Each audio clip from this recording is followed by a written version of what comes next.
டாக்ஸினா மற்றபடி நம்ம ஏற்றுறால வந்து அது வந்து குறைவான அளவு தான் எங்களுக்கு தேவையான அளவு இது இருக்கும்.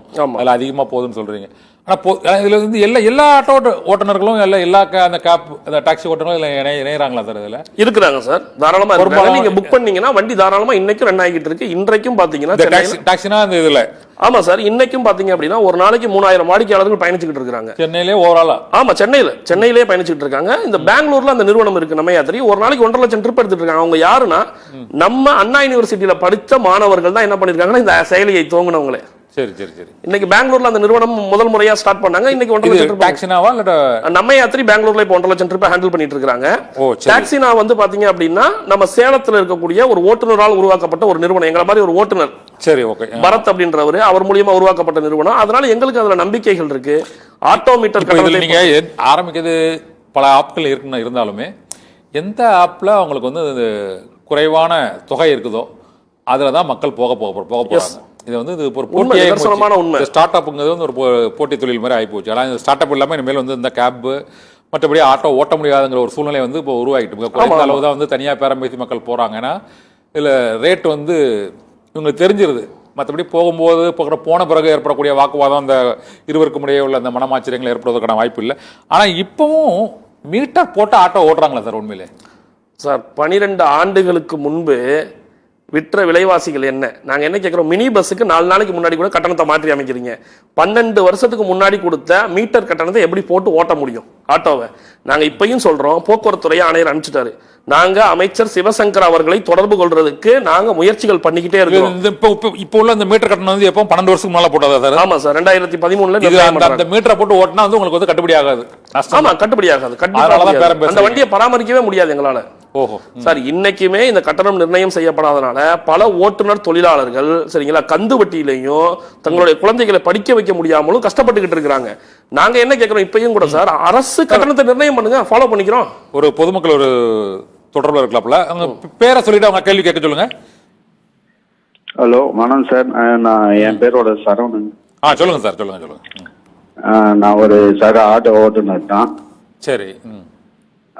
குறைஞ்சபட்சம் பாத்தீங்கன்னா இப்போ வந்து நம்ம தோழர் வந்து அங்க போராடுறது பாத்தீங்கன்னா 12 ரூபா கிலோமீட்டர் இருந்தது ஒரு 12 வருஷத்துக்கு முன்னாடி. அதாவது பாத்தீங்கன்னா ஒரு கோயில் கும்பாபிஷேகமே வந்து விதை நெல்லாம் எடுத்து ஒரு 12 வருஷத்துக்கு கழிச்சு திரும்ப வந்து புதுப்பிப்பாங்க.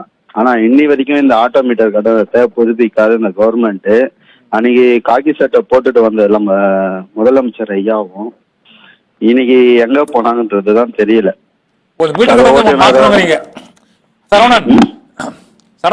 மீட்டர் கட்டணத்தை மாற்றணுங்கிறீங்க, பழைய கட்டணம் அமல்படுத்துவது எங்களுக்கு எல்லாரும் சொல்றீங்க. ஆமாங்க ஐயா, நன்றி. உங்க கருத்து ஏற்கப்பட்டதுங்க சரவணன். அதே கருத்தை தான் அவர் ஜாகிர் ஹுசேன் சொன்னார். சரியா,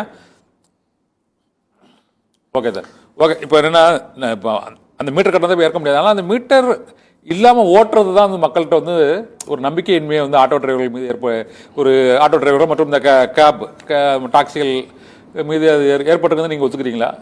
தவறான கருத்து சார். அதாவது ஒரு முக்கியமான விஷயம், ஒன்று அரசு முறைப்படுத்தணும். யாரை முறைப்படுத்தணும்? இப்போ கூட பார்த்துருப்பீங்க, நாங்கள் இன்னைக்கு ஒரு கட்டணத்தை நிர்ணயம் பண்ணியிருக்கிறோம்.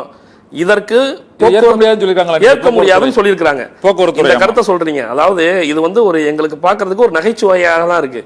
நாங்க போக்குவரத்து துறை அமைச்சராக தான் நான் சொல்ல வந்தேன், தொடர்பு கொள்ள முயற்சி பண்றோம் சரிங்களா. அவரோ அவருடைய உதவியாளர்களும் எங்களுடைய அழைப்புகளை ஏற்பதில்லை. 2023 மார்ச்ல சட்டமன்ற மானிய கோரிக்கை முற்றுகை அப்படின்னு சொல்லும் போது, போக்குவரத்து மானிய கோரிக்கையின் போது முற்றுகையின் போது எங்களை அழைத்து அன்றைக்கு இருந்த போக்குவரத்துறை ஆணையர் நிர்மல்ராஜ் IAS அவர்கள் தலைமையில எங்கள்கிட்ட பேச்சுவார்த்தை நடத்தினார். அவருடைய கேபின்லயே அந்த போராட்டத்தையும் வாபஸ் வாங்க வச்சாரு. இன்னைக்கு எங்களுடைய கோரிக்கைகள் அதுக்கப்புறம் இது வரைக்கும் எதையுமே அவர் நிறைவேற்றி கொடுக்கல சரிங்களா. அப்படி இருக்கும்போது இந்த கட்டணத்தை நிர்ணயம் செய்வதற்கு முன்பு கூட நாங்க அவரை தொடர்பு கொள்வதற்கும் அவருடைய உதவியாளர்களை தொடர்பு கொள்வதற்கும் நல்ல அறிமுகமானவர் தான், ஒன்றும் தவறெல்லாம் கிடையாது. எங்களுக்கு நல்லாவே தெரியும். நான் உட்பட எல்லாருமே முயற்சி பண்ணியும் அவர் எங்களை வந்து அழைத்து பேசல. ஆணையர் சொல்லிட்டார், நான் முடிச்சுட்டாங்க வேலையை. டிசம்பர் 10ஆம் தேதி சைதாப்பேட்டையில போராட்டம் செய்து 3 ஓட்டுநர் தொழிலாளர்கள் கைது செய்யப்படுறாங்க சரிங்களா. நடுராத்திரியில போராட்டத்துக்காக கைது செய்யப்படுறாங்க. 2 தொழிற்சங்க தலைவர்கள் மீது வழக்கு இருக்கு.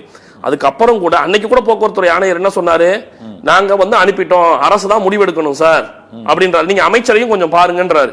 நாங்களும் முயற்சி பண்ணிக்கிட்டு இருக்கோம், அமைச்சரையும் பாருங்க சார் அப்படின்றாரு. இப்ப நாங்க முயற்சி செய்யறோம், எங்களை சந்திக்க மாட்டேன்றாரு, எங்களை அவாய்ட் பண்றாரு.